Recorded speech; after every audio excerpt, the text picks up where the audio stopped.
What exactly does a beekeeper do and how do you care for bees? That is what I am going to address in this video. I have this broken into 8 different parts for how to care for bees. The first part is providing them with a home that provides them safety so that they are kept secret and hidden from wasps and other bees and predators, and safety from the elements like the wind and the rain and the sun and the snow. This is a standard Langstroth style beehive, and you can go with any number of style beehives. To start, I recommend just going with what is most common in your area, so it's easy to find equipment and somebody to ask questions if needed that lives close to you. And then later on, once you've been keeping bees for a couple years, you get the hang of things, then you can experiment with other style hives. You want to make sure that there's also an entrance for the bees to come and go. And you want it elevated off the ground at least 8 inches to keep any rain from getting in if there is flooding or small mammals from crawling up into your hive. Ideally, your beehive would also be fairly secret to other animals. So when inspecting the hive, you don't want it open too long. You don't want to leave honeycomb and beeswax and used beekeeping equipment on the ground outside your hive. And you don't want your hives close together if they don't have to be. It is more convenient to have your beehives a couple feet apart. And of course, commercial apiaries are putting beehives inches from each other. I've seen 4 beehives to a pallet, and each pallet just a couple feet away, and 100 beehives in a very small space. But what's best for the bees is if your beehives are a little bit further apart so that they aren't so aware of each other and so easy for each other, for them to rob each other. And of course, one of the most important parts to providing your bees a great home is lots and lots of food. You honestly don't need to know much about bees or beekeeping or be good at beekeeping for your hives to do well. The most important part to having your bees do well is having them in a great location. Because if there's a good location, you could make all kinds of mistakes. You could accidentally squish your queen, your hives could swarm. But if they're in a great spot, they will recover very quickly because they have ample resources to bring back to the hive, to make a new queen, for the queen to lay more eggs, for more bees to be hatched, and for more food to come in. With few resources for the bees, it's a lot more work for the beekeeper, and they aren't going to be as active. The next part, caring for bees, is being the manager of their space. So whatever style hive you have, there's probably a way for your hive to get bigger and smaller. When you first get your bees, no matter the time of year, no matter what kind of climate you're in, your beehive is probably going to be small. Either you're buying a nuke, which is a couple frames of bees, or you're buying a package, which is 10,000 bees, a couple of pounds of bees, or catching a swarm. Whatever it might be, the hive is going to be small. And so in this style hive, the Langstroth style hive, we start out with just 1 box and the lid and the bottom, and we fill the box up with frames. If you have a top bar hive, then you are going to have a follower board to make the inside of the beehive seem smaller. And then once the bees start to draw honeycomb, where's my frame of honeycomb? Right here. They secrete beeswax and they mold it into cylinders, and they heat up the cylinders to connect them to each other, which forms it into this hexagon shape and forms this brilliant way of not only raising their babies but also storing food with using the least amount of resources and taking up the least amount of space. Now, once you start to see most of the frames, not only with the bees drawing on honeycomb, but filling it up with food or baby bees, then you're going to want to give them more space. So once you have 1 to 3 empty frames or bars in your hive, you're going to give them more space. Move out that follower board or take the lid off and add another box. Here in Hawaii, we usually just run 1 deep box, is very common, and the rest are supers or mediums. But in a lot of places with a colder winter, it's common to use 2 deep boxes, and then all mediums or honey supers up above that. But whatever size box you choose, that's up to the beekeeper and their personal preferences. Just know that once you only have 1 or 2 empty frames in your box, you're going to want to add another box on top. And then, of course, when the beehive gets smaller, which is when there's not a lot of food present, this could be because it's getting colder out and there's not as many flowers. Or it could be in warm climates, there is a drought or a rainy season or a hurricane came through and blew away a lot of the buds off of the plants and there's not much food coming in. And when that happens, the population decreases quite a bit and boxes come off the hive. And of course, once a big bloom season ends and you find that your bees aren't bringing in much more honey, then that's a time that the beekeeper can choose to harvest. You want to make sure that the bees have enough food for themselves and to get through this time of a food shortage, and then it is up to the beekeeper whether they want to take any excess off of the hive.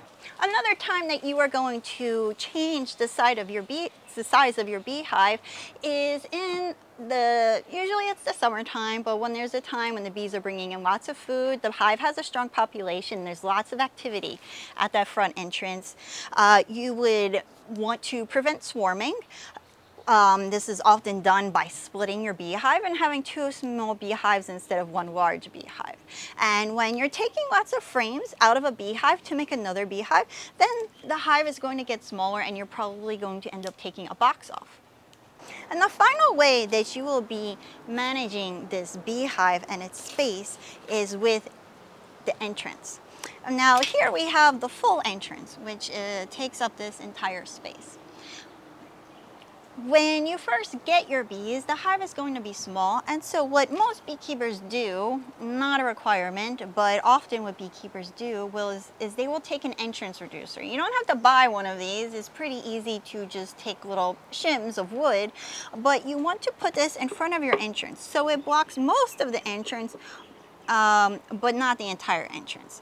And so when you do this, the bees have less of a space that they need to guard from wasps and other honeybees that might want to come and steal their food. And then when the hive gets bigger or it gets warmer out, you're going to want to take the entrance reducer away and allow them the full-size entrance. But as you see that robbing is occurring and the bees are again stealing from each other, you're going to want to put the entrance reducer back on or reduce the entrance your own way. And then if you live in an area with a cold winter, there's going to be a time when it starts to get cooler out at nighttime. And it's not going to be cold enough out that like the bees are all clustered up in the hive. It's probably not going to be winter yet, but it's going to be cooler out in the evenings. And that's when you're going to want to put a mouse guard over the entrance. Has to be metal because mice will chew through the wood of the entrance reducer just enough to be able to squish their way into here.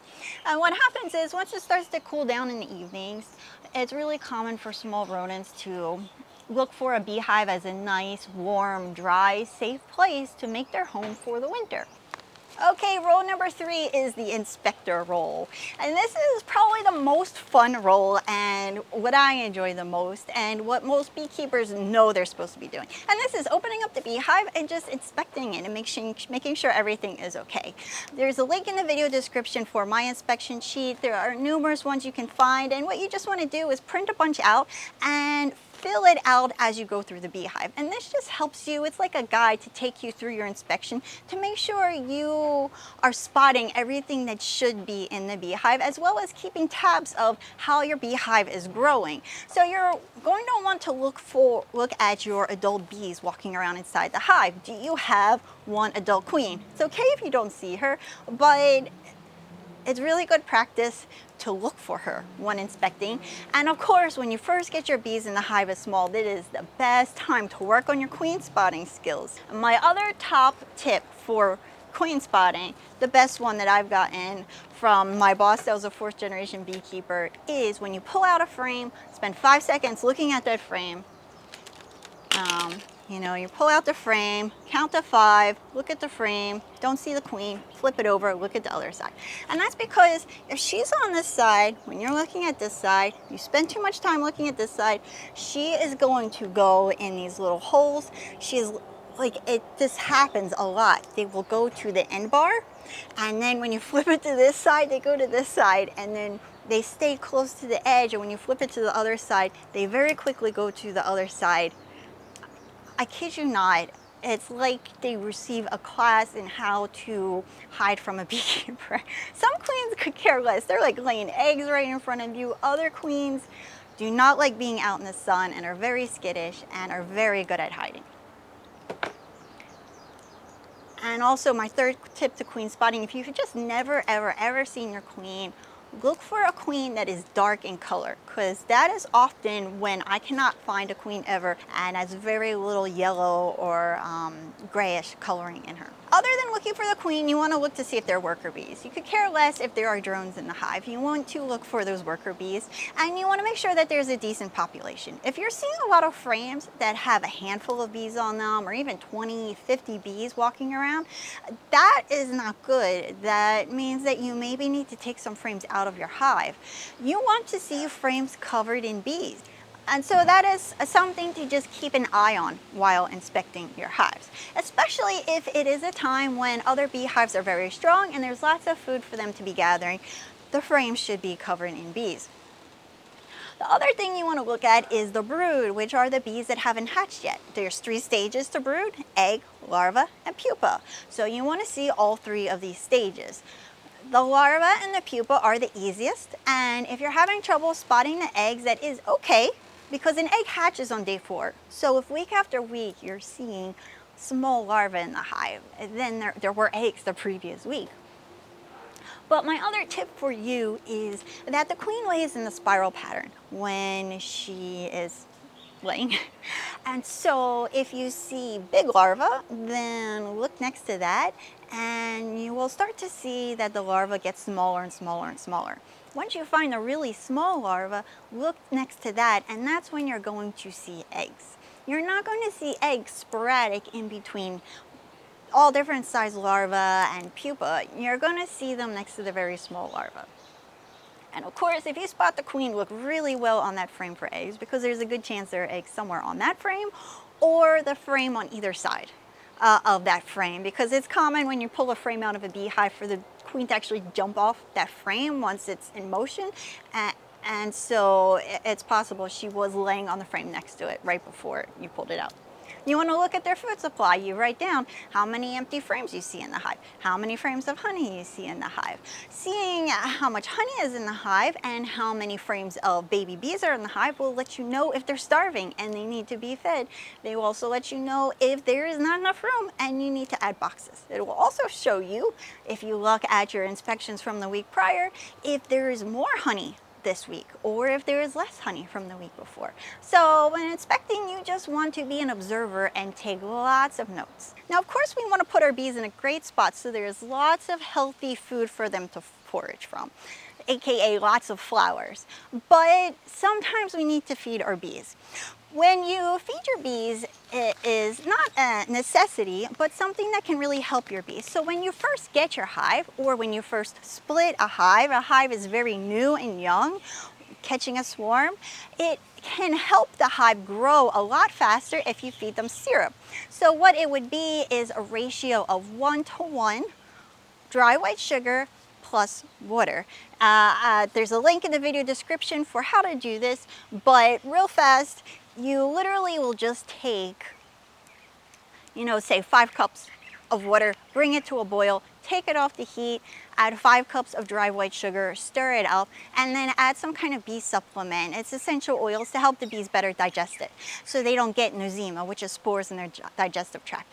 And Pro Health, Honeybee Healthy, lots of different options for you. And what you do when you do that, what you're doing is essentially mimicking nectar, which is what bees are gathering from flowers. Nectar has a lot of water and not that much sugar inside it. And so when you are simulating nectar coming into the hive, that encourages the bees to build more comb, and encourages the queen to lay more. It also gives her more places to lay eggs, and it can increase the population and the size of the hive a whole lot faster. You want to take the syrup out. You don't want to continue to feed the bees syrup. Usually once you have a full deep box or say 8 frames of brew drawn out, you could take the syrup away. Other times you'll be feeding your bees syrup is any time that your hive is small or not doing well. If you test for varroa mites and everything seems okay and you don't quite know why your beehive is small, one quick thing you should try first is to give them a little bit of syrup and see if that helps boost morale, so to speak. The next time you're going to feed your bees is at a time when there's not a lot of flowers blooming, but your hive population was already high. And when you do this, you are keeping that hive population high, so when more flowers start blooming again, your hive didn't get really small. Or if it is, say, late summer, early fall, you want to feed your bees syrup so that they're not eating into their winter reserve, because that's the honey that they need for wintertime. So give them a little bit of syrup so they can keep that honey stored up for the colder months. Now this is usually more of a 2-to-1 syrup, which is 2 parts sugar and 1 part water. However, you can also just do 1 part sugar, 1 part water if you already have some syrup still in your refrigerator from the springtime.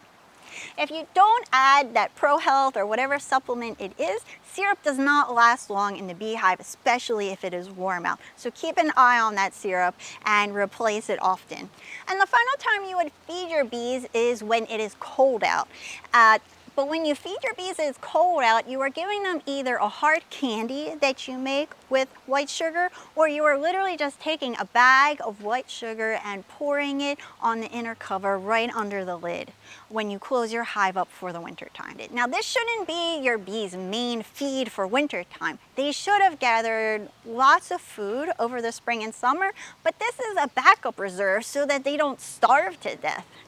It's important that you don't feed them liquid sugar syrup in the winter time. You want to give them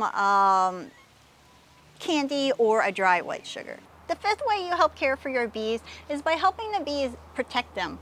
You are essentially one of the guards for the hive. Now, one of the roles for the worker bees is to guard the hive, and you will often see bees at the entrance or any other hole or opening in the hive checking and make sure that the bees coming in are bees from their hive. But there's a lot of things that the beekeepers can also do to help the bees. For one, at a time of year when a lot of robbing would happen, or when the hive is really small, like I mentioned earlier, reducing the entrance can help a lot.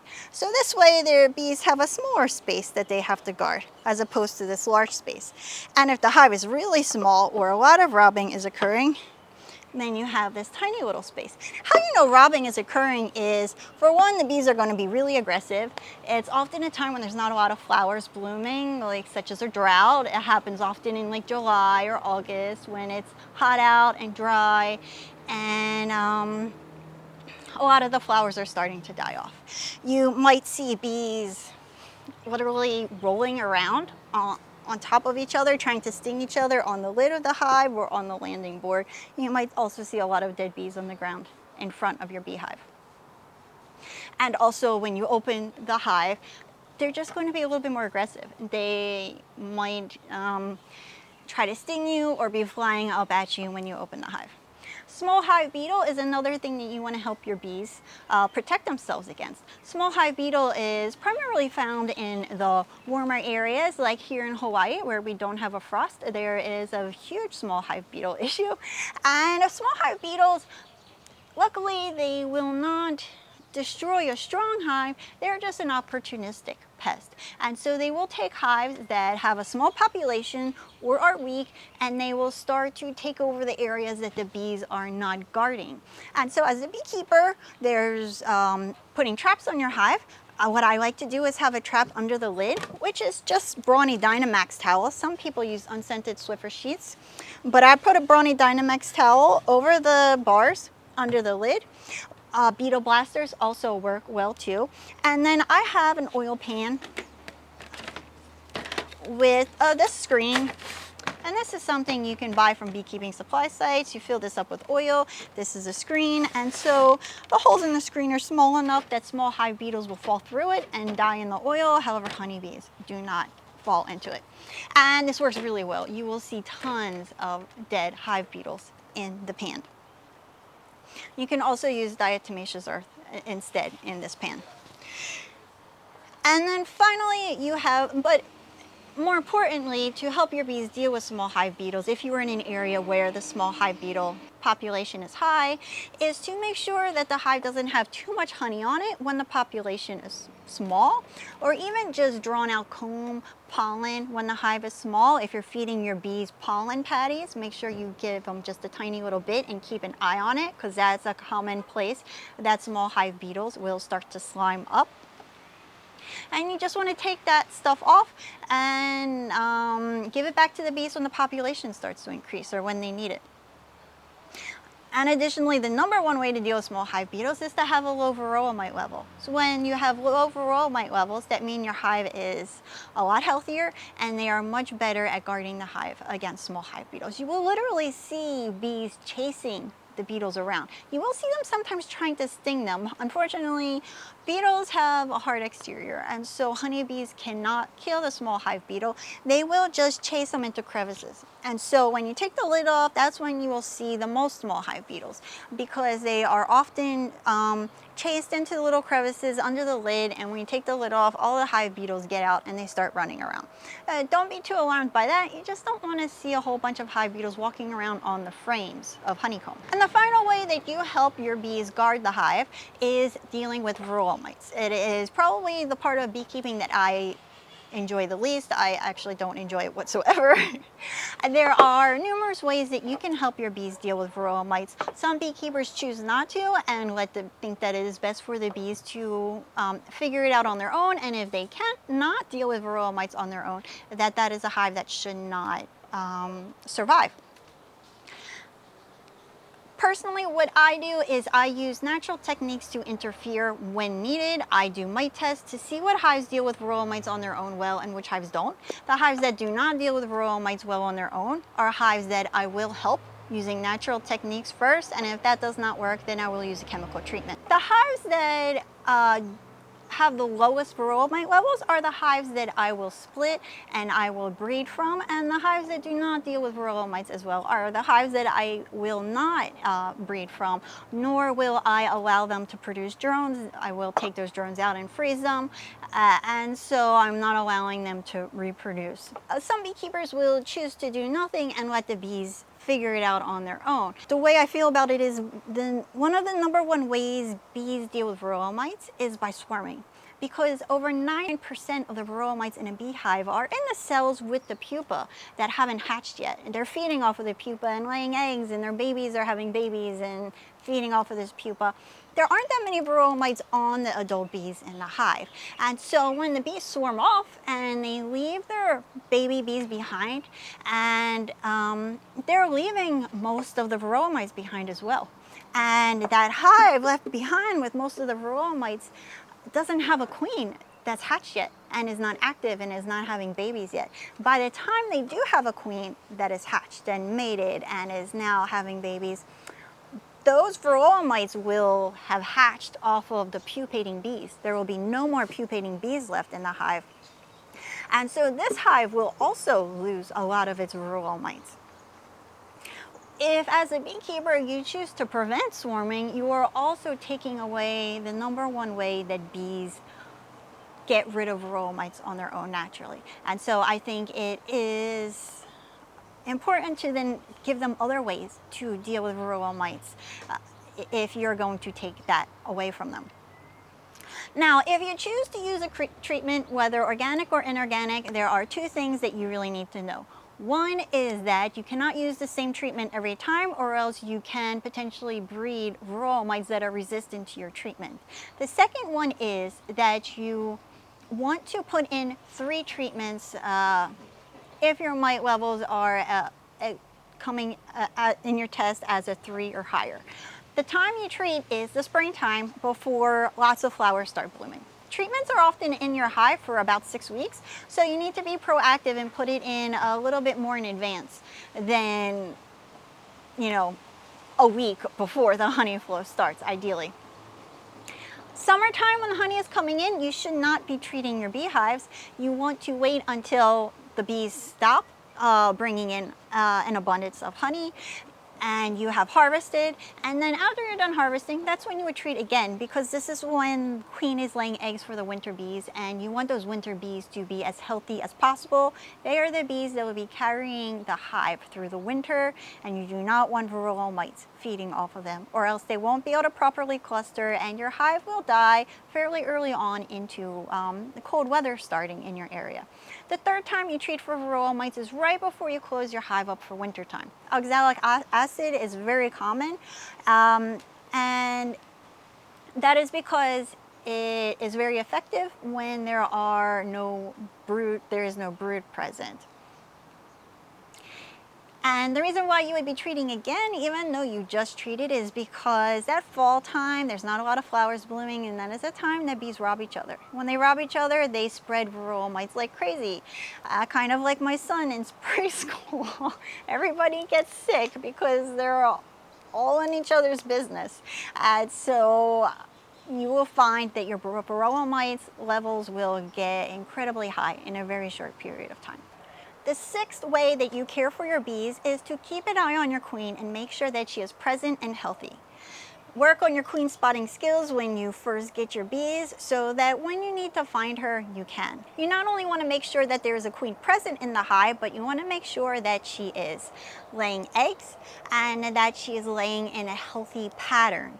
A healthy laying pattern is a pattern in which you are seeing every cell filled with a baby bee. You are not seeing its body. The best way to look at your queen's laying and make sure it's healthy is to look at the frames that have larvae on them, because the areas with the eggs can be difficult to see, and the areas with the capped brood, the pupa, those pupa are hatching. So you might see empty cells, but that's not necessarily means that the queen is unhealthy, but that there are just bees that have hatched already. This is what a healthy laying pattern looks like. And this is a sample of an unhealthy laying pattern. You want to look at a few brood frames before you decide whether the queen is laying in a healthy or unhealthy laying pattern.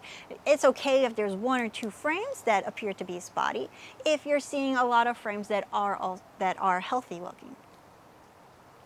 If there is no queen present, or if your queen appears to be unhealthy and the hive population has been low for a considerable amount of time, and treating them for mites and feeding them sugar syrup is not helping, then what you would do is make the decision whether you want to pinch your queen and purchase a new one, or you can take eggs from another hive and put it into the hive and let them make a new one.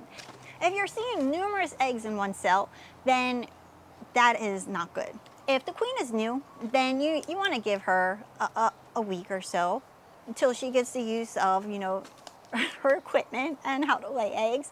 But once your queen is older, a few months old, then she should not be laying multiple eggs in a cell. And if you're seeing a lot of eggs in a cell, then that is a sign that there actually is no queen, that there is a worker bee that has taken it upon herself to start laying eggs in cells.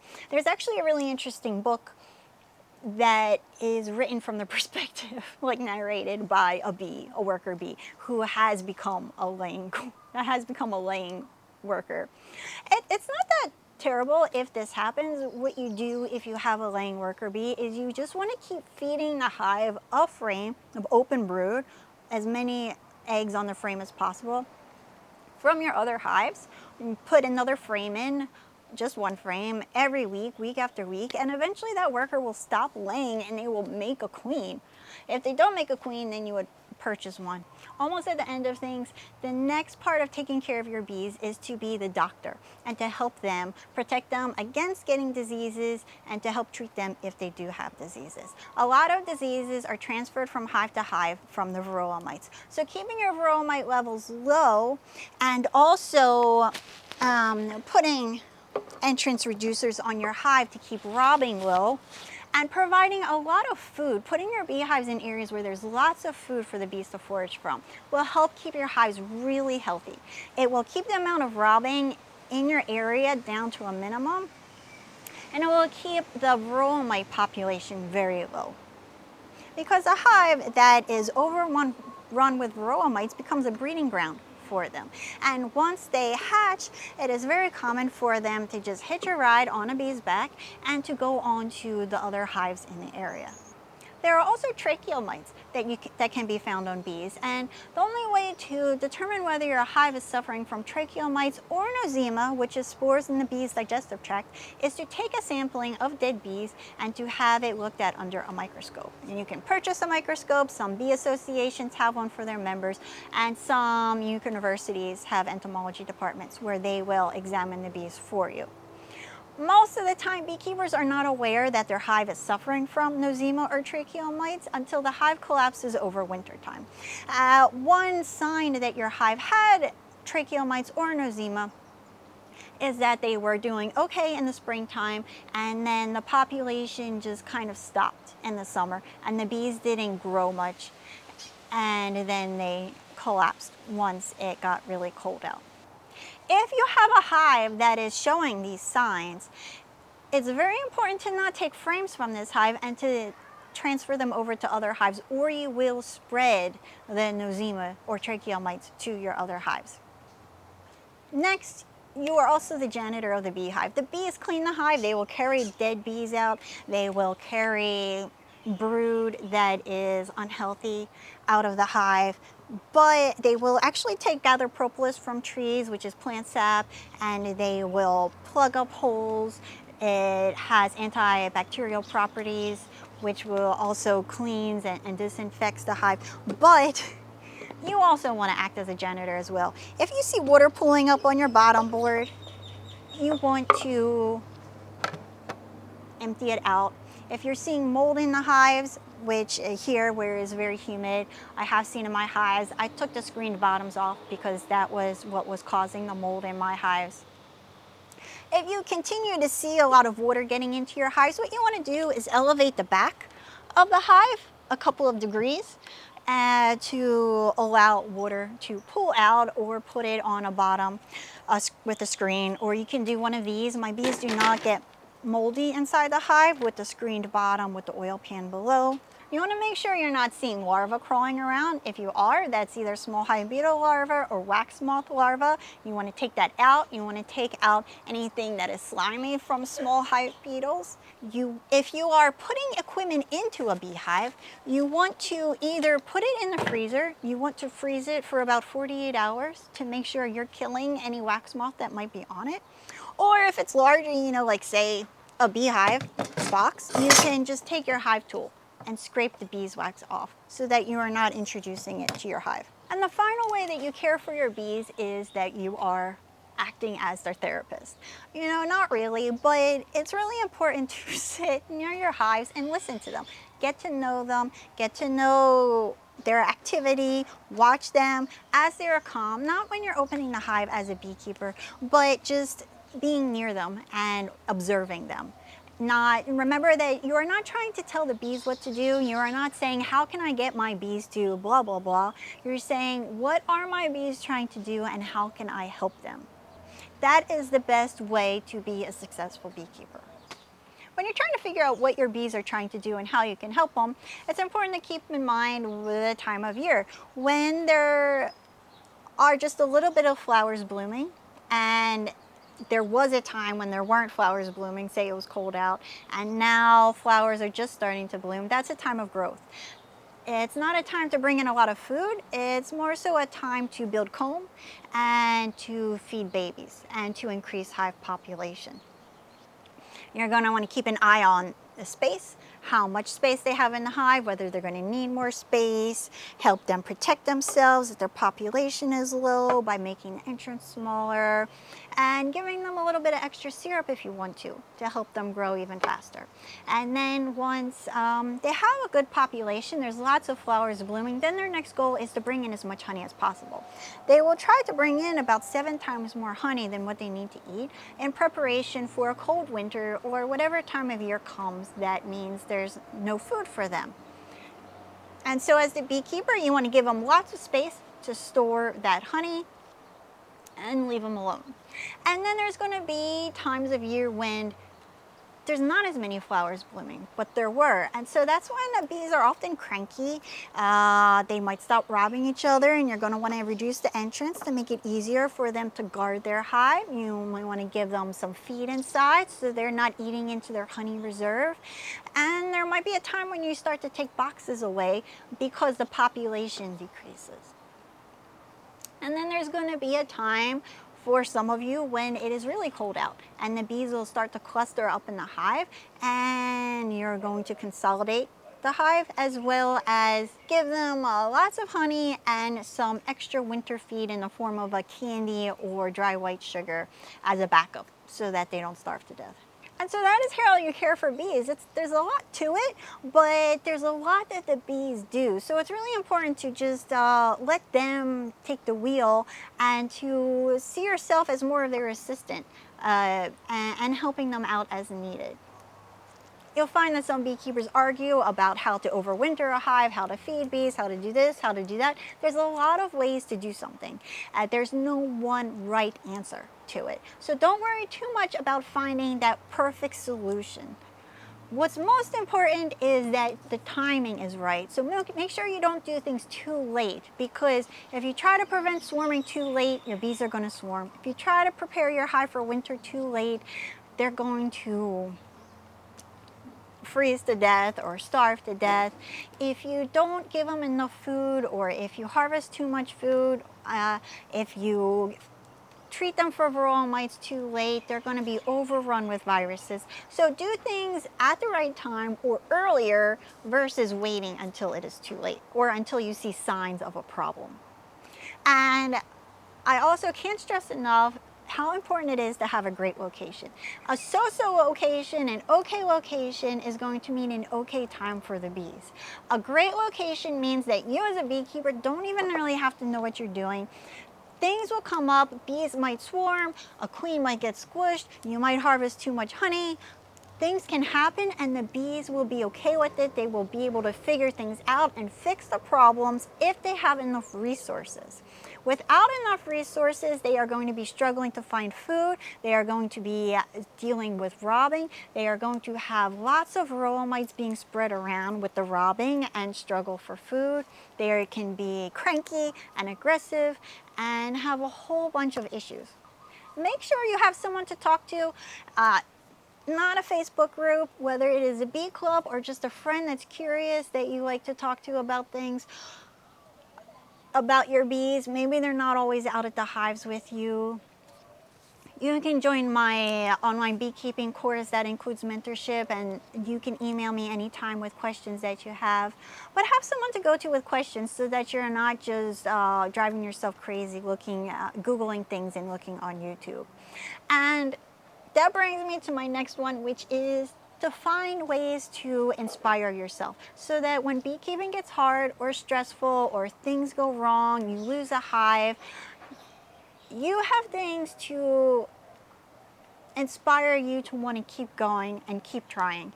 That might be bee documentaries. I love the one More Than Honey, books, Confessions of a Bad Beekeeper and Tales from the Hive are some of my favorites.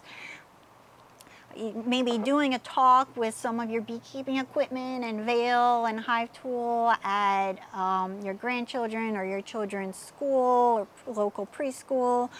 There are lots of ways that, just give you that warm, squishy feeling inside and remind you about why you got into it. Leave below in the comments questions that you might have, where you are thinking about keeping bees, and a little bit about yourself. I love to hear how people are getting started, where they're from, and how many beehives they have. And don't forget to download my free ebook, How to Get Started Keeping Bees, as well as an equipment checklist, your hive identification guide, and a beehive inspection sheet for you.